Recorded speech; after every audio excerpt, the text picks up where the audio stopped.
The lagoon at Betio looked harmless in the first light of November of 1943. From Lieutenant Sato Kenji's bunker at the eastern end of the Japanese line, it was a sheet of pale green glass, ruffled only where the wind chased small ripples across the coral heads. Beyond the reef, the open Pacific rolled in long blue swells that broke white on the outer shelf and slid inward as gentle, glittering chop. No battlefield ever looked less like death. Sato knew better. He had walked the reef at low tide, boots scraping over jagged coral, counting steps, measuring depth, listening to the engineers who had arrived months earlier with rolled maps and confident voices. They had shown him sketches done from aerial photographs, the lagoon floor shaded where it rose up into the coral lip. Here, they said, the water will never be deep enough for large craft. Even at high tide, the American landing boats will hang up. Their tanks and trucks will drown in the surf. Sato had believed. Them. Everyone had. In staff briefings, Admiral Shibasaki himself had called the reef their most loyal ally. The concrete bunkers could be shelled, the guns knocked out, but the coral would always be there, sharp and unyielding. The lagoon, on the maps, was not water, it was a killing ground. Now, in the grey hour before dawn, Sato pressed his eye to the narrow vision slit and watched that killing ground come alive. The ships had appeared during the night, distant shadows at first, then darker shapes against the lighter horizon. When the bombardment began, Betio shook like a living thing. The roof of the bunker shuddered under each salvo from the battleships. Dust sifted from the ceiling, the air stank of cordite and pulverized coral. Somewhere behind him, a man laughed too loudly, the brittle laugh that sounded like breaking glass. Then, as suddenly as it had come, the great thunder rolled offshore and dwindled. The sea, momentarily startled into stillness, resumed its breathing. Over the fading echo of the guns, Sato heard a new sound. Engines. Many engines. Through the slit he saw them. Rows of dark specks moving in line toward the reef, pushed by little white wakes. He could not yet make out their shapes, but he knew what they must be. Landing craft. The small steel boxes with bow ramps that Japanese intelligence reports had described from North Africa and Sicily. He smiled without humour. Let them come. Let them grind their bellies on the coral with the tide still low. Let them pile up in helpless clusters under his guns. The first shells from the coastal batteries went out in flat, angry arcs. Fountains of white water leapt among the oncoming specks. Some disappeared, swallowed in smoke. Others staggered, but kept coming. Sato followed one with his eye as it neared the reef line, its bow lifting and falling in the chop. It rode up onto the coral. Spray burst around its sides. For a moment it seemed to hang there, suspended between sea and sky.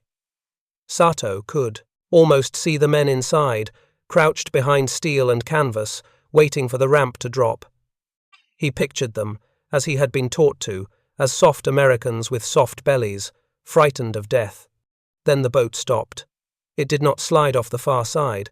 It simply sat, bow high, engines screaming uselessly as the propellers churned empty water behind the reef. Sato felt a thin pulse of satisfaction. The calculations had been correct. The reef held. All along the lagoon, other craft were meeting the same fate. Some slewed sideways and broached in the surf.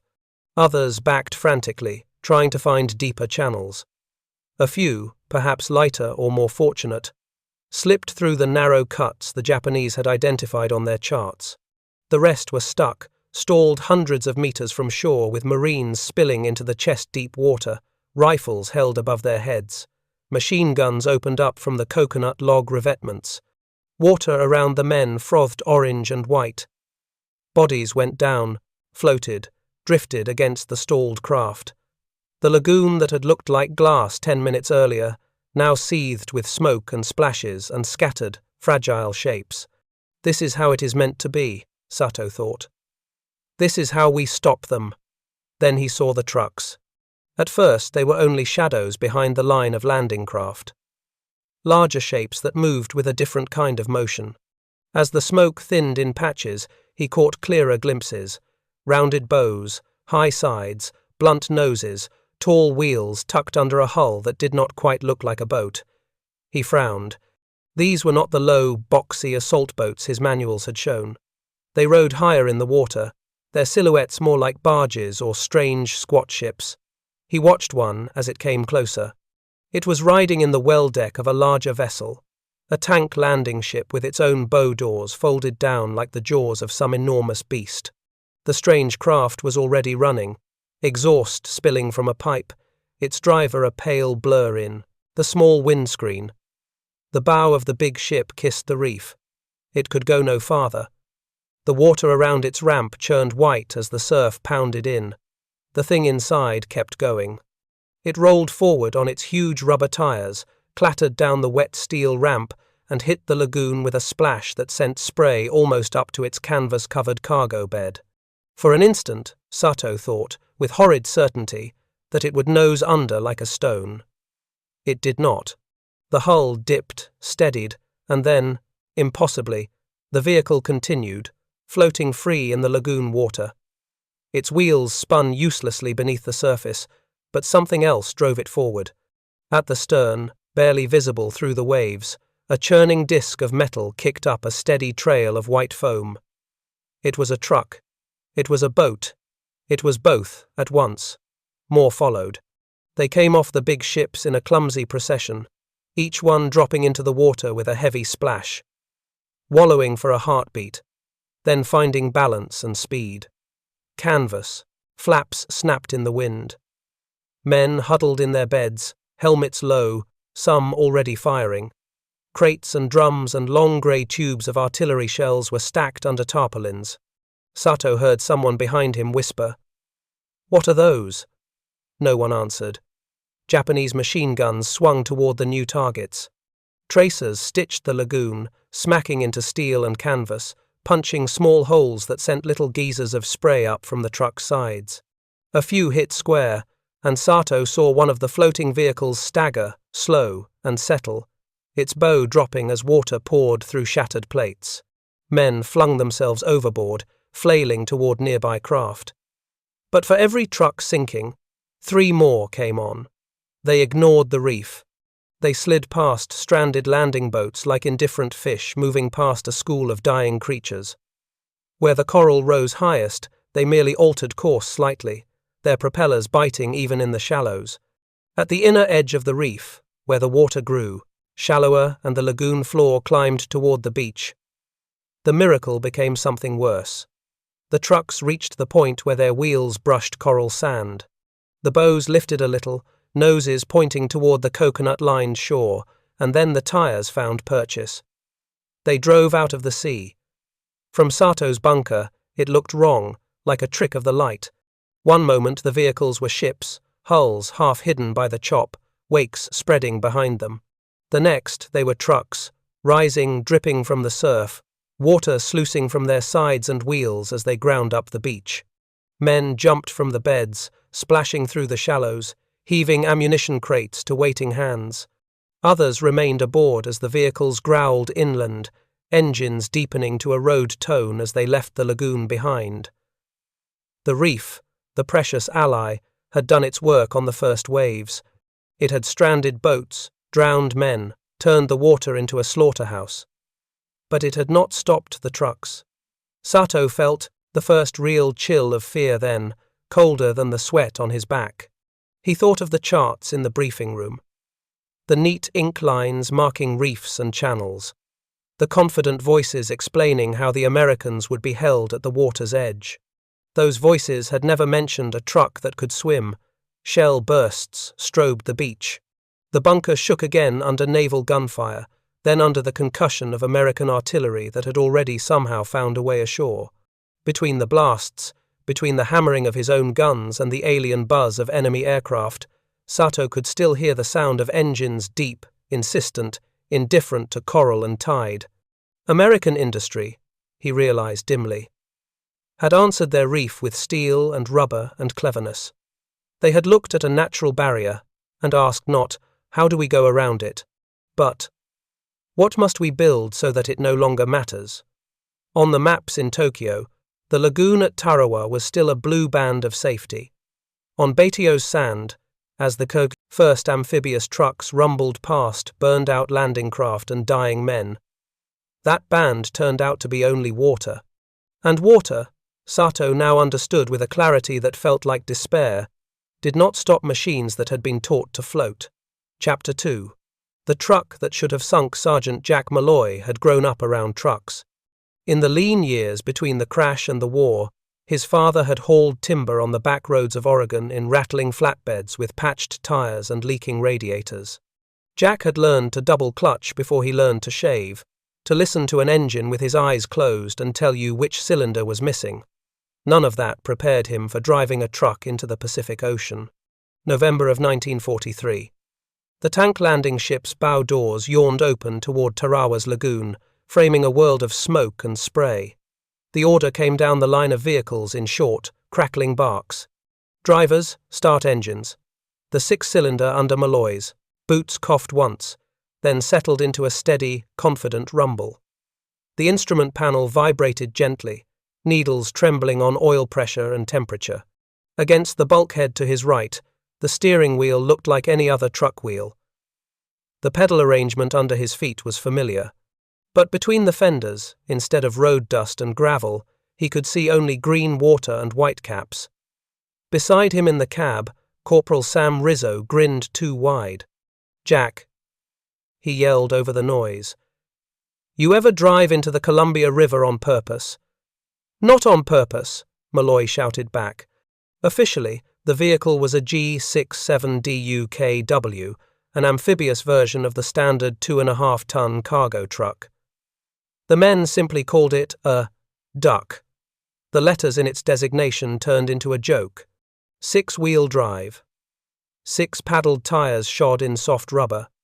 A steel hull shaped like a boat's bottom. A propeller and rudder tucked at the stern, engaged by a lever that still felt wrong in Jack's hand, like some ship captain's toy mistakenly bolted to a truck cab. The engineers back in the States had shown them the diagrams, the cutaway drawings where drive shafts and gearboxes ran in neat lines from transmission to propeller. They had talked about freeboard calculations and buoyancy margins, about how much cargo the hull could carry before the water reached the gunwales. Their voices had been calm and assured, but standing in the well deck of a landing ship with artillery thunder walking across the lagoon, those numbers felt as abstract as the physics equations on a high school chalkboard. "Malloy, you are up!" the deck officer shouted, chopping his hand toward the ramp. The duck ahead of him had just vanished down the incline, its stern lifting, then bobbing in the surf as it eased away under propeller power. The gap it left gaped, leading straight into a chaos of smoke and white spray.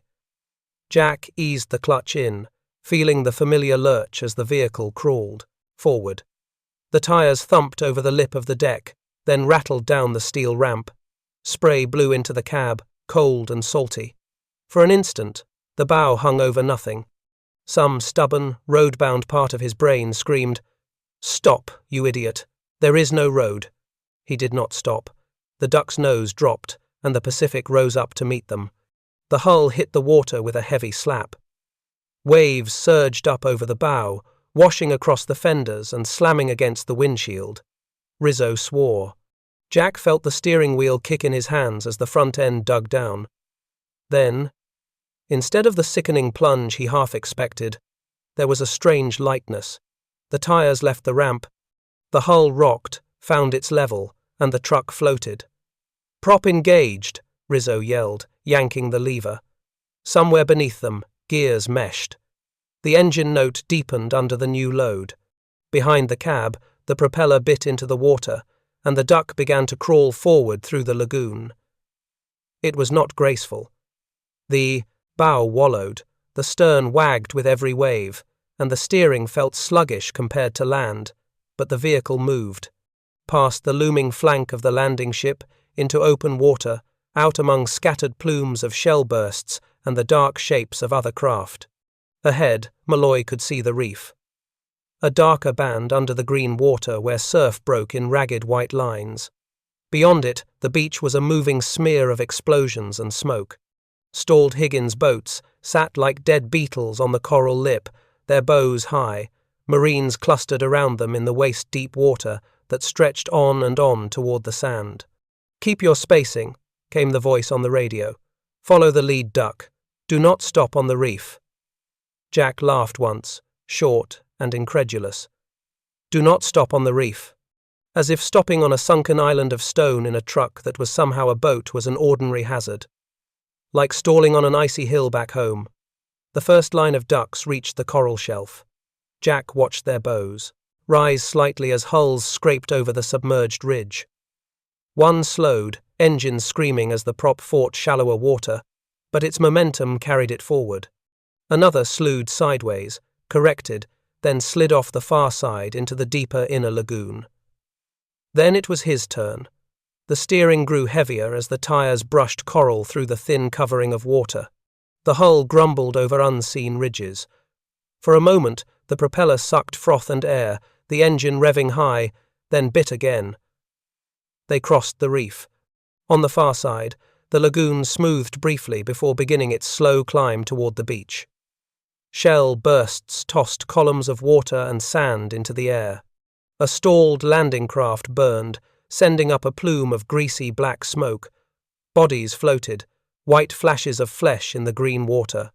Malloy kept his eyes on the back of the duck ahead, on the low square of its stern, and the men crouched in the cargo bed around stacks of ammunition crates. "Range to beach, 300 yards," Rizzo called, reading the rangefinder one of the Navy types had bolted to the dash. "Feels like 3 miles," Jack muttered. At last he felt the unmistakable change under him as the tires found the lagoon bottom.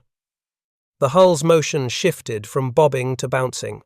The bow rose as the truck drove itself out of the water, shedding seawater in sheets. The propeller lifted clear with a wet, rattling cough. They were back in Jack's country now. Dirt, or at least sand. Gravity on the suspension. Engine torque turning wheels instead of churning water. Behind the cab, Marines banged on the bulkhead. "Let's go, driver. Get us up there." Malloy dropped the transfer case into low range and drove his amphibious truck straight out of the Pacific and into the heart of Betio. The reef that had been meant to stop him lay behind, invisible now under the high tide, as meaningless to this strange hybrid of truck and boat as a pothole on an Oregon logging road. Major Keiji Hirata, of the Imperial Japanese Navy, had spent the previous year studying every reef, tide table, and fathom chart of the Tarawa atoll. The island fortress he commanded was small, so small he could walk its entire length in less than the time it took to smoke a cigarette, but in his mind it was impregnable. Not because of the men, not because of the guns, not because of the coral pillboxes his engineers had carved out of the island's spine, but because of the water.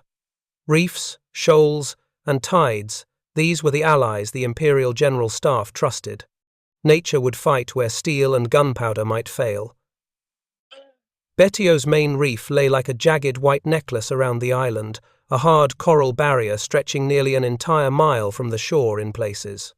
At low tide, a man could walk across it. At half tide, it remained a submerged razor, waiting to rip open hulls.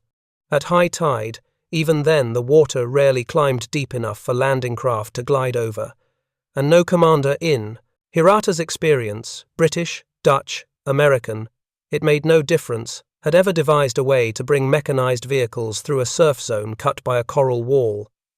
Landing craft would jam. Higgins boats would ground. Troops would be bottled up far out to sea, slaughtered in the killing lanes of interlocking machine guns. That was the plan. That was the confidence. That was the fatal mistake. Late on the morning of November 21st, 1943, as the tide hung stubbornly low, Hirata stood atop his command post, scanning the lagoon with his binoculars. Smoke rolled in the air like dirty lace. The thunder of naval gunfire echoed across the lagoon, a beat so steady it seemed like the pulse of some enormous creature. He swept the horizon. He saw the stalled boats, dozens of them, caught on the reef exactly as predicted. He saw Marines dropping into the water, forced to wade hundreds of yards under fire. He saw bodies floating in the shallows and men crouched behind the signed, low iron backs of anti-tank obstacles. It was working. The reef was winning. Then he saw something that made him lower the binoculars, blink once, and raise them again. A line of what appeared to be trucks was moving across the lagoon. At first he thought they must be shallow draft barges painted in some strange camouflage. But no, he could see wheels beneath them, half submerged, rolling. He could see fenders and windshields, and even individual drivers braced behind steering wheels. "Impossible," he muttered. His staff officer beside him looked up sharply. "Major?" "Look there," Hirata said, handing him the binoculars. "Tell me what you see." The officer lifted the lenses. For several seconds he said nothing. When he finally lowered them, he looked as though someone had struck him. They are motor vehicles, sir, driving on the water, driving through the water, driving over the reef, driving into the teeth of his defenses without pausing, without grounding, without slowing. American DUKW amphibious trucks. Hirata would not know that designation until much later, were pouring across the lagoon, floating until they reached the reef, clawing their way over the coral lip, and rolling in waves toward the beaches. He watched one heavy vehicle take a direct hit from a mortar. The explosion sent a geyser of spray into the air, but when the water fell back, the truck was still moving, engine coughing, but alive. Marines leapt from the cargo bed when it hit the shore, sprinting toward a bunker entrance. The truck backed away, turned, and went straight back into the water for another load. Hirata felt the first cold thread of dread slide through his gut. "Sir," the staff officer whispered, "our calculations were wrong," Hirata said. "Completely wrong. Because the reef was never meant to stop floating trucks. Because the fortress plan assumed the enemy would attack with the same tools seen in Malaya or the Solomons. Because no one in the Imperial Japanese Navy imagined the Americans might solve the reef problem not with seamanship, but with mass-produced engineering." He looked again across the lagoon. The impossible convoy continued, duck after duck after duck. Each carried ammunition, water, radios, engineers, machine gun crews, mortar teams. Each one was a lifeline from the fleet to the beach, a mechanical artery feeding the assault with supplies the defenders had hoped would choke offshore. A fortress built on a false assumption is not a fortress. It is a trap one that springs on its makers. And on that November afternoon in 1943, Major Hirata understood that Tarawa was no longer a battlefield. It was a proving ground, a demonstration of how American industry could reach past geography, past nature, past every natural barrier the Japanese High Command believed eternal. In the distance, more ducks rolled down the ramps of the landing ships. The lagoon shimmered, with their wakes like bright scars. The reef had failed, the fortress had failed, and the battle, though far from finished, had already turned. Captain Harold R. Daniels of the 1st Marine Division had studied the maps of Tarawa for weeks before the landing. Every briefing repeated the same warning. The reef will stop vehicles. You will be on foot long before you reach the beach. Yet as he gripped the side rail of his landing craft on the afternoon of November 21st, 1943, the sight before him was something no intelligence report had prepared him for. The ocean, normally a shifting, unpredictable obstacle, had been turned into a flowing highway of steel, rubber, and cargo. Dozens of DUKW amphibious trucks churned through the lagoon in front of him, leaving broad wakes that glimmered like silver scars across the blue water. They moved with the steady, almost casual confidence of land convoys crossing a desert. A sergeant beside him whistled softly. "Well, I'll be damned," he muttered. "They're driving to the war." Daniels could only nod. He felt something he had not expected to feel on the approach to a fortified island relief. Not because the battle would be easy. The staccato hammering of Japanese machine guns tearing into the lagoon proved that Tarawa would be anything but because he understood logistics, and he knew what it meant when a military found a way to make the ocean obey its supply needs. The ducks were not moving fast, they were not armored, they were not glamorous, but they were working. Every one that reached the beach carried life ammunition, grenades, radios, riflemen, flamethrower crews, engineers with Bangalore torpedoes, fresh water, and bandages. Every one that returned to the ships carried the wounded, the shell-shocked, the dying. It was a circulation system, heart to limbs, limbs back to heart, and it kept beating even under fire. A mortar exploded near one of the trucks, off Daniel's starboard side, lifting a column of water more than 20 feet into the air. When the spray fell away, the Duck was still afloat, its driver wiping his face with one sleeve and gunning the engine harder. The truck bucked over the reef, its tires gripping coral as if it were gravel, and ploughed toward the smoke-wreathed shore. In that moment, Daniels realized something profound. The Japanese had planned for Marines. They had planned for Higgins boats. They had planned for men wading chest-deep across the reef. They had not planned for a steady, unstoppable conveyor belt of mechanized logistics. The Pacific War had always been fought at the edge of what machines could endure: heat, humidity, salt water, jungle rot. The Japanese relied on nature to do half their fighting for them. Nature had been their silent partner from Malaya to the Solomons. But here, on this coral-rimmed atoll called Betio, nature had switched sides. American engineers, American factories, American designers, Lockheed, General Motors, Studebaker, had collectively stolen the ocean from the Japanese, one welded hull and one rotating wheel at a time. A corporal near Daniels leaned over the gunwale.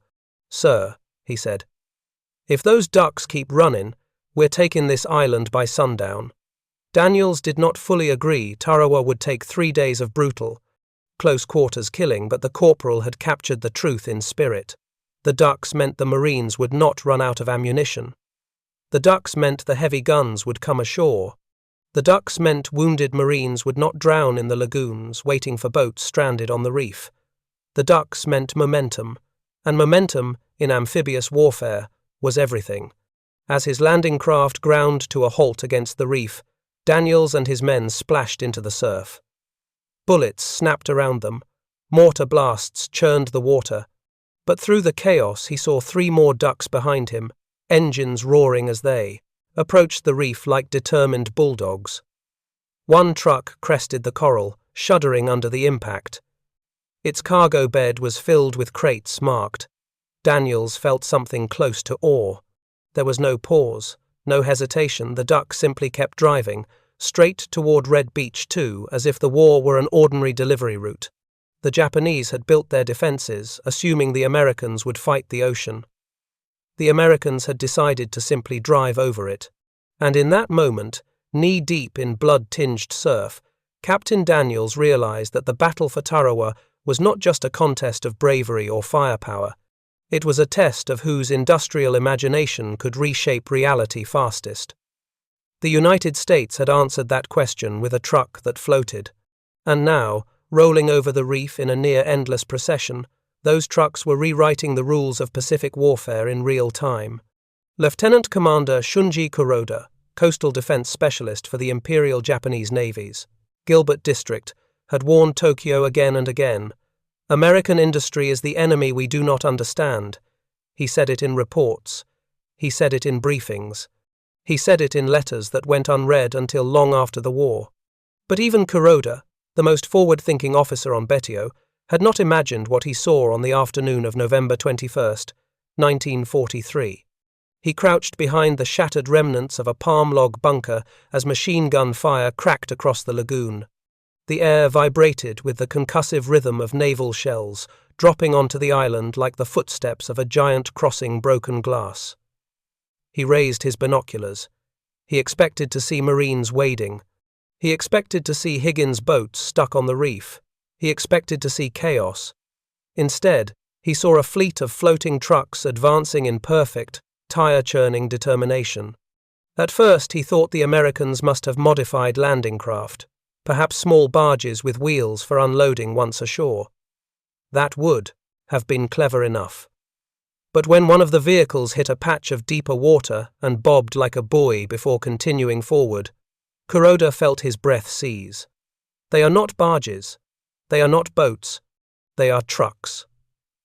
A truck was supposed to be a land creature, slow, heavy, helpless in water. But these trucks were amphibious, self-propelling, self-steering, driving through surf as confidently as they might roll down a California highway. It was unnatural. It was unacceptable. It was, Kuroda realized, the beginning of something far larger than Tarawa. Because if America could mass-produce a truck that floated, then no reef, no shoal, no destroyed wharf, no bombed-out harbor would ever again delay them. The Pacific, an ocean defined by obstacles, had just been turned into a battlefield where obstacles no longer mattered. He lowered his binoculars. Now he understood what the engineers at the combined fleet headquarters had never grasped. The Americans were not fighting the geography. They were replacing it. Another duck rolled over the reef, water sheeting off its hood. Its cargo bed held a radio team crouched low, hands over their helmets as mortar blasts shook the lagoon. Behind it came another, carrying ammunition, then another loaded with marine engineers clutching satchel charges like grim gifts meant for the pillboxes inland. It was an assembly line supply. Men, weapons delivered straight from ship to shore without pausing, without grounding, without bleeding away strength at the reef. Kuroda cursed under his breath. This was not just a tactical surprise. This was a strategic revolution. For centuries, island defenders relied on reefs as natural walls. From the Ryukyus to the Gilberts, coral had been a silent ally. Now that ally had been betrayed. Another explosion shook the sand. A nearby bunker collapsed inward, engulfing the defenders inside. For a moment, dust blotted out everything, turning the air into a choking fog. When the wind cleared it, the ducks were still coming. How many? How many of these trucks do they have? The answer, unknown to him at the time, was staggering. Detroit alone could build hundreds per month. General Motors' yellow truck and coach division had entire factories dedicated to amphibious vehicles. Ford, Studebaker, and even smaller contractors were contributing parts. The United States wasn't deploying prototypes. They were deploying production models, standardized, reliable, identical, cheap enough to lose, rugged enough to survive. Unthinkable. For Japan, the idea of building one amphibious truck would trigger years of engineering debate and budget fights. America simply built 20,000. A mortar blast erupted near the reef, sending water and coral flying. One duck disappeared in a violent splash, but 3 more were already behind it, engines roaring, tires spinning. Kuroda watched them crest the coral. One driver leaned forward, gripping the wheel with both hands. Another duck to the left carried a Browning, .50 caliber on a ring mount. Another had a chaplain crouched behind crates of bandages and morphine, his face pale but determined. Every one of them represented something far more dangerous than the Marines they carried. They represented a logistics system so deep, so flexible, so innovative that no calculation Japan had made before the war still held meaning. Down the shoreline, an officer shouted, "Their landing craft are coming over the reef." "Those are not landing craft," Kuroda snapped, unable to hide the bitterness in his voice. "They are trucks that float." The younger officer stared at him, confused. "Trucks cannot float, sir." Kuroda pointed toward the lagoon. "Tell them that." The officer watched in stunned silence as another duck surged through the shallows. In Tokyo, Kuroda had once tried to argue that American industry was capable of miracles. He had been told that no amount of American machinery could overcome the Pacific's natural defenses. He had been told coral was eternal. He had been told reefs were impassable. He had been told ports were the bottleneck that would choke any American advance. But here, in this dying fortress, he saw that the Americans had simply erased the bottleneck. A DUKW did not need a pier. It did not need a harbor. It did not need a deep channel. It only needed water, any water, and a direction. The Japanese had planned to collapse logistics at the reef. Instead, logistics had rolled over it. For a moment, amid the rising chaos, Kuroda felt something he had never felt before in combat. Not fear, not anger, not despair, but recognition of a truth so deep it made his hands tremble. Japan had not lost Tarawa. Japan had lost the entire Pacific. They simply did not know it yet.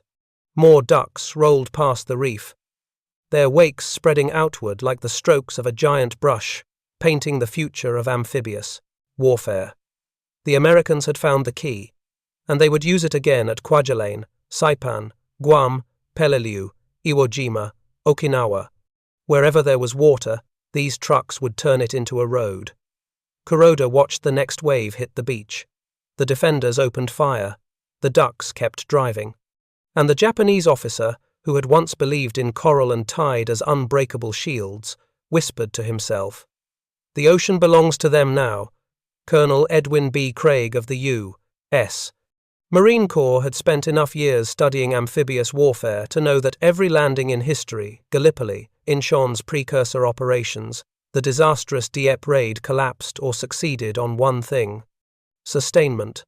Not courage, not tactics, not numbers, but the simple, brutal question.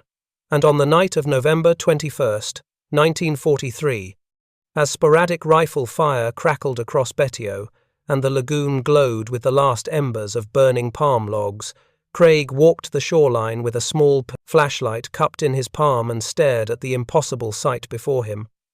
A line of floating trucks, scores of them still coming ashore in the dark, still carrying loads, still returning to the sea, still operating as if the island were not strewn with bodies and wreckage. It was a miracle, but not the kind you prayed for.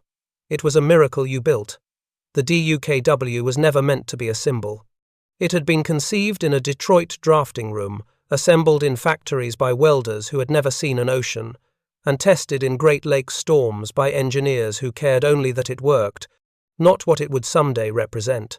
But here, on this blasted corner of the Pacific, the humble duck had become the quiet giant of the battle, not because it killed the enemy, but because it refused to die while supplying those who did.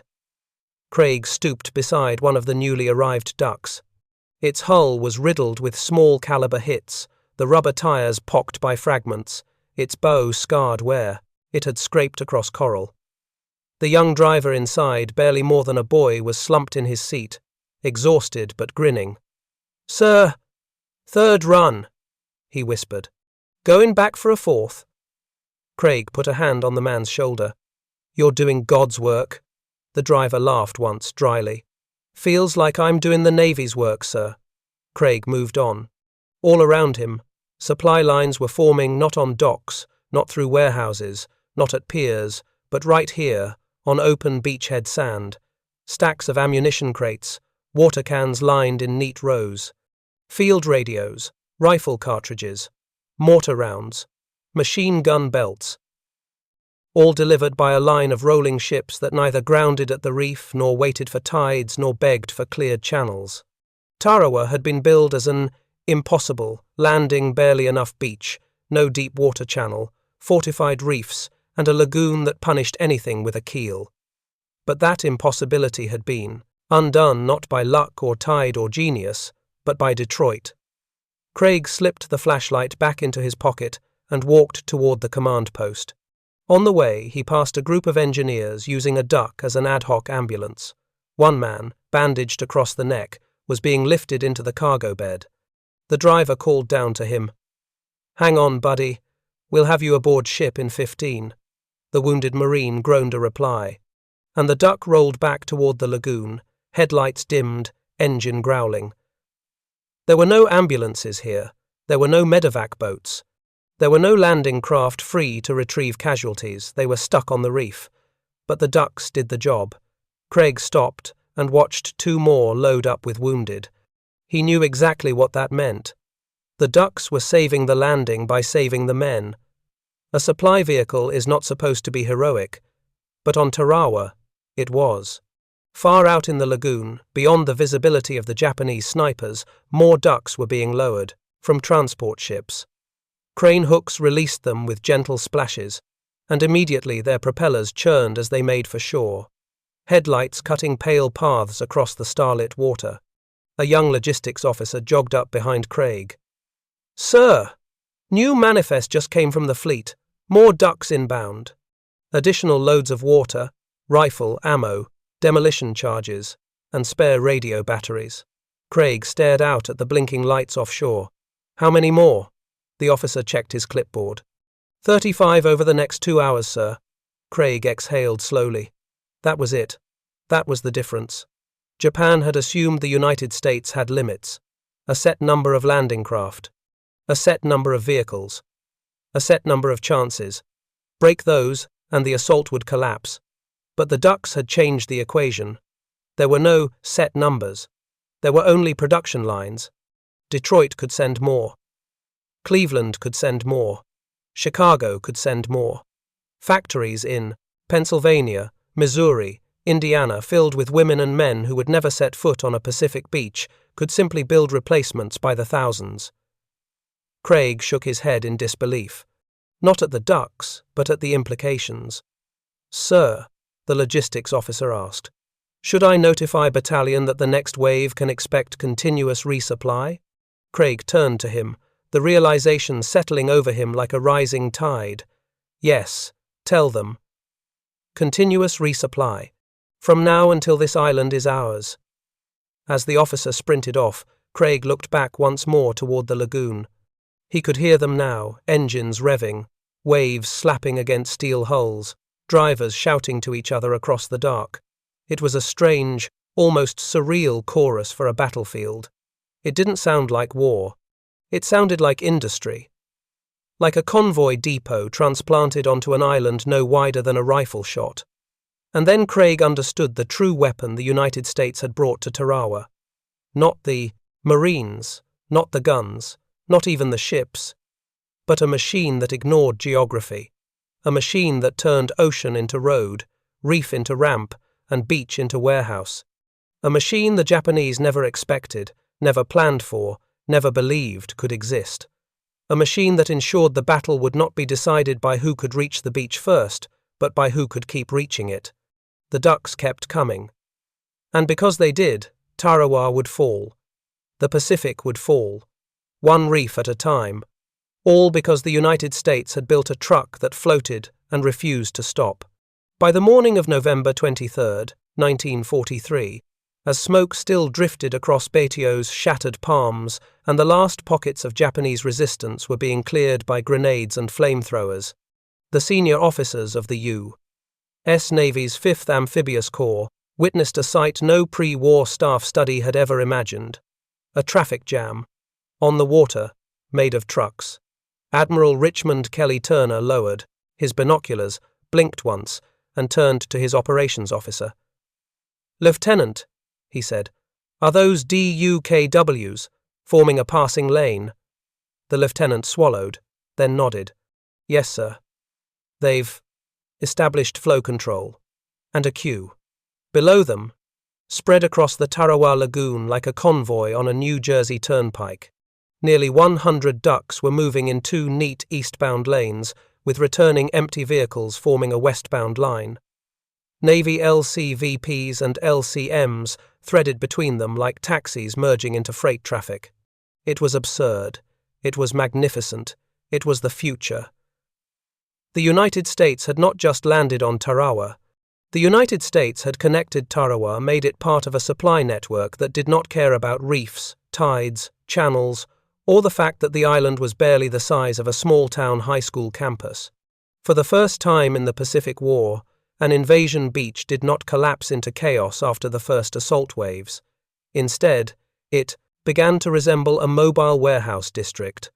Crates were offloaded with the efficiency of a factory floor. Engineers directed ducks with semaphore flags. Ammunition handlers stacked artillery shells in rows. Quartermasters scribbled manifests on waterproof clipboards. And all the while, more ducks kept arriving, each carrying nearly 1.5 tons of gear. Tarawa, which planners feared might starve the landing force within 24 hours, was being oversupplied. General Julian Smith, commander of the 2nd Marine Division, stood knee-deep in lagoon water, watching a line of ducks roll past him, some blasting through surf, some grinding over shallows, all so covered in sand and salt that they looked like they had grown out of the island itself. A Marine captain waded up and saluted. "Sir, we have ducks bringing in mortar rounds, machine gun belts, medical kits, demolition charges, flamethrower fuel, sea rations, everything we asked for." Everything? Yes, sir. Even the mail. Smith almost laughed. Mail on Betio. He had expected carnage. He had expected chaos. But he had not expected logistical elegance. He turned to the captain again. What about our wounded? The captain pointed to several ducks farther down the beach. They're running shuttle service to the transport, sir. Non-stop. The general exhaled. Then he said the words that would later appear in his after-action report. It was a statement of truth, not flattery. Because while Marines fought yard by yard across Betio, the ducks were fighting their own battle against distance, depth, tide, and fury. And they were winning. As the island's resistance collapsed that afternoon, Japanese officers hiding in bunkers were stunned by the sheer volume of American material pouring ashore. To them, amphibious assaults followed a rhythm: dawn shock, beach chaos, stalled momentum, and a slow collapse as attackers outran supply. Tarawa broke every rule. Lieutenant Commander Naito Takeo, writing in his bunker diary just hours before his death, captured the bewilderment succinctly. American trucks swim like fish. Roads appear where none exist. Their supply is without limit. We fight men, but also their machines. And their machines do not tire. No Japanese plan, no minefield, no reef barrier, no tide prediction had accounted for this. To them, trucks belonged on roads, not in lagoons, not in surf, not rolling over coral heads like pack animals. They had built Tarawa to be immune to mechanized warfare, to force the Americans into a man-for-man struggle. But the ducks had smuggled mechanization ashore anyway, and with mechanization came inevitability. That night, as engineers set up a temporary pier made entirely from parked ducks, 6 of them lashed together into a floating causeway. Major Howard Rice of the Seabees studied the structure with satisfaction. "Sir," a corporal asked, "is that legal?" Rice shrugged. "It floats and it holds weight." "That's good enough for me." He walked the makeshift pier, boots thumping on steel hulls, and grinned as Navy barges unloaded jeeps directly onto the duck bridge, where they rolled ashore without ever touching deep water. It was improvisation born from training, or rather, improvisation learned from a principle the ducks had made obvious. If you can't bring the island to the machine, then bring the machine to the island. Major Rice scribbled a note in his field book. Those words would later echo through Pacific logistics doctrine. Tarawa had not been merely a battlefield. It had been a laboratory. By dawn of November 24th, the lagoon no longer looked like ocean at all. It looked like an American industrial yard, floating, shifting, living. Ducks idled in rows. Refueling was done on the fly from drums in their cargo beds. Engineers repaired hulls directly in the water. Wounded men waved from stretchers as ducks, ferried them toward hospital ships offshore. Marine squads hitchhiked back to their units on any duck heading toward their sector. It was not order, it was not chaos. It was something better.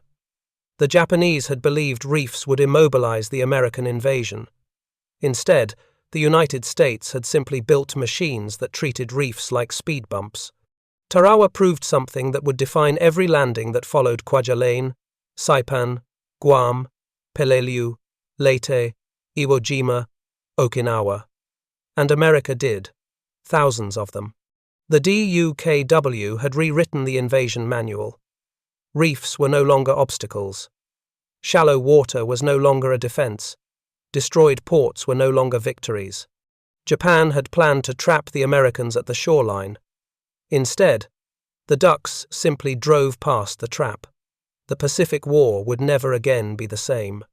By January of 1944, the Imperial Japanese Navy had compiled its full intelligence assessment of the American assault at Tarawa. It was a thick document, hundreds of pages of charts, maps, tide tables, bunker diagrams, and after-action interviews from surviving officers who had escaped Betio before the final bombardment. But buried deep inside the report, almost as an afterthought, sat the paragraph that would alarm the Naval General Staff more than any bomb, shell, or flamethrower ever could. The enemy uses motor trucks that float. These vehicles cross reefs, shoals, and deep water with equal ease. They appear immune to tide conditions. They permit continuous supply. Their existence nullifies traditional island defenses. Tokyo did not know the vehicle's American name, DUKW, but they knew what it meant. It meant Japan's defensive strategy for the Central Pacific had just suffered a fatal wound. Admiral Shibasaki, the officer who had boasted that 1 million Americans could not take Tarawa in 100 years, had been wrong for many reasons, but his greatest miscalculation was mechanical. He had believed in the atoll's reef, the ancient coral rampart that ringed Betio like a fortress wall. He had believed in nature as an ally. He had believed that American machines could not cross the broken, jagged crown of coral that rose only a foot or two below the surface at low tide. He had believed the battlefield would force Americans to become vulnerable infantrymen long before reaching the beach. He had not believed in trucks that behaved like boats. He had not believed in engineering that turned water into road. He had not believed in a military that could build a navy out of automobiles. He had misunderstood the nature of American power. Japan had expected courage. Japan had expected firepower. Japan had expected aircraft carriers. Japan had expected battleships. Japan had not expected Detroit. The Imperial Japanese Army Air Force ran its own analysis in early 1944. They were not concerned with Tarawa's bunkers or the Marines' tactics. Those, they believed, could be countered. They were concerned with something far more dangerous, something they had observed from reconnaissance photos taken after the battle. The photos showed lines of ducks moving in and out of the lagoon even after the fighting had ended. "Why are they still operating?" asked Lieutenant Colonel Moriyama, staring at enlarged images through a magnifier. "The battle is over," a major from Naval Intelligence replied. "They are unloading construction equipment." Moriyama blinked. "Construction?" "Yes," the major said. "The enemy is expanding the island. They are building an airstrip." And there, on the grainy photograph, in the upper corner, the unmistakable outline appeared American bulldozers being unloaded directly from ducks, their steel tracks biting into the sand. Japan's analysts exchanged troubled glances. Betio, once a fortress, had not just fallen. It had been absorbed. Integrated into the American logistical bloodstream, a new airfield was already taking shape. One that could launch strikes across the Gilbert chain. The ducks had not merely helped win the battle, they had enabled immediate occupation, expansion, and forward projection. The Japanese term for such swift transformation was shinsei kiku, instant chrysanthemum, a flower blooming overnight. The Americans, it seemed, had perfected the military version. In February 1944, as U.S. forces prepared for Operation Flintlock, the assault on Kwajalein Atoll, Japanese radio intercept stations on Truk began reporting strange ship-to-shore drills near American staging areas. The intercepts described mobile supply formations forming on open water, long chains of amphibious trucks snaking between LSTs like ants moving between nests. One Japanese analyst scribbled a note: "They are practicing invasion not as attack, but as logistics." This confused senior officers until a veteran of Guadalcanal, Colonel Taniguchi, explained, "Americans win by supply. They attack with bullets, but they conquer with fuel, food, and machinery. These trucks," he pointed to the sketch of a duck, "are the legs of their empire." Another officer scoffed. "Colonel, with respect, they are only trucks." Taniguchi shook his head. "No. They are freedom from geography.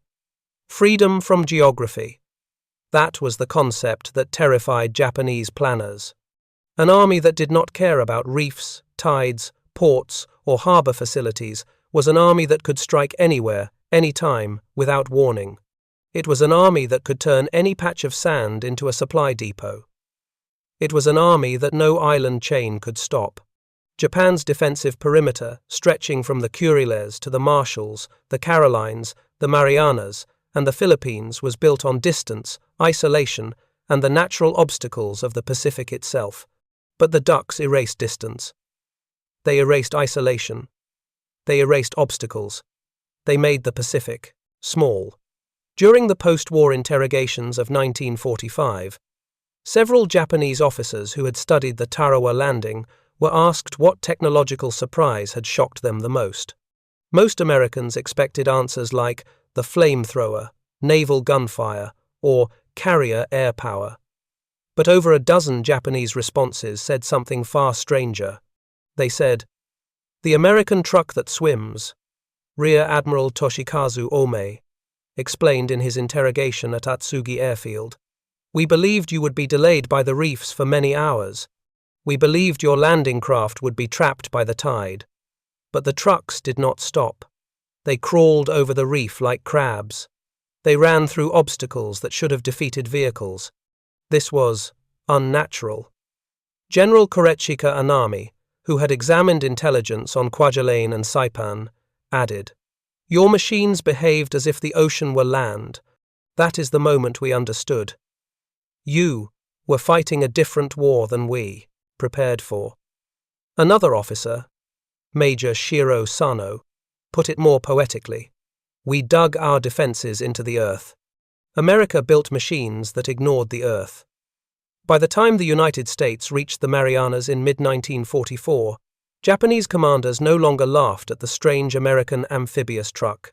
They feared it, because they had seen what it represented. A nation whose factories could bend nature to military purpose. A nation whose engineers could defeat geography. A nation whose armies never ran out of supplies. And a nation that, once it came for your island, brought an ocean-based highway system with it one truckload at a time. The DUKW had not only conquered Tarawa, it had conquered the very assumptions on which Japan's Pacific strategy was built. And from that moment forward, every Japanese island commander knew a terrible truth.